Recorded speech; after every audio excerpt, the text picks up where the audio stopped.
पता नहीं क्या क्या किया। मंदिर में जाकर बैठे, ध्यान लगाया, चारों धाम कराए कि कहीं तो शांति मिल जाए। शांति मिली, मंदिर गए बड़ी शांति मिली, घर आए फिर वही। चारों धाम करके आए, बड़ी शांति मिली, घर आए फिर वही। वो शांति जो आपके अंदर से प्रकट होनी चाहिए थी, वो शांति अभी तक प्रकट नहीं हुई। लेकिन गीता में लिखा है त्यागा शांति।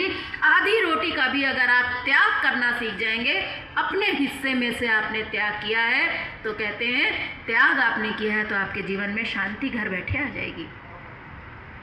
और जानना चाहते हैं फायदा? अगला फायदा ये होगा कि ये आधी रोटी आपने इस ब्रह्मांड में बो दी है, दिया है, यानी इस ब्रह्मांड में चली गई है, यानी बीज रूप में ब्रह्मांड में पड़ गई है। अब जीवन में आपके कभी रोटियों की कमी तो होने वाली नहीं है। और अगर आपने सुख के भाव से अगर बो दिया है ये रोटी इस ब्रह्मांड में, तो आपके जीवन में अनेक प्रकार का सुख आने से कोई रोक नहीं सकता। इसीलिए हमारे शास्त्र कहते हैं तेन त्यक्तेन भुंजीथा। हमारे किसी शास्त्र में ये नहीं लिखा है कि भोग मत करो। गृहस्थ जीवन में है तो भोग तो करना ही पड़ेगा।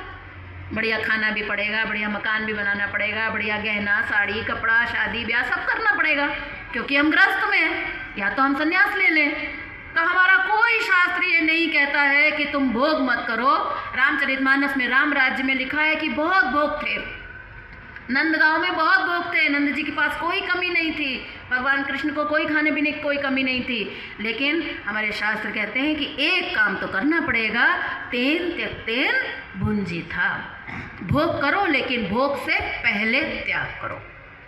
अगर भोग से पहले हमने त्याग नहीं किया तो फिर ये हमें अपने अंदर उलझा लेगा, आसक्त कर देगा, और फिर ये हमें दुख देने वाला हो जाएगा। इसलिए जो वैसे भी गीता में लिखा है कि जो व्यक्ति अकेले खाता है, कहते हैं यज्ञ शिष्टा शिना संतो मुच्यंते सर्व किल विषय। कहते हैं कि अगर यज्ञ के से जो शेष बचता है उसका जो पान करता है, उसके जीवन के सारे दुख भाग जाते हैं। तो ये एक यज्ञ है कि जब हमारे सामने 4 रोटी आई तो हमने एक रोटी उस प्रभु को आहुति में अर्पण कर दी कि प्रभु ये मेरी नहीं है, इदम अग्ने इदम नमम, हे प्रभु ये आपकी है। ये 3 रोटी प्रसाद के रूप में हमने ग्रहण करी। तो कहते हैं कि ये हमारे जीवन के सारे क्लेशों से हमें मुक्त कर देगी। सोचिए, एक आधी रोटी इतना कमाल कर सकती है, तो कहीं हम कुछ और आज कहने को हम आधी रोटी नहीं, हम तो 50 रोटियों का दान करते हैं, हम तो बड़े बड़े भंडारे करवाते हैं, लेकिन रिजल्ट तो नहीं आ रहा।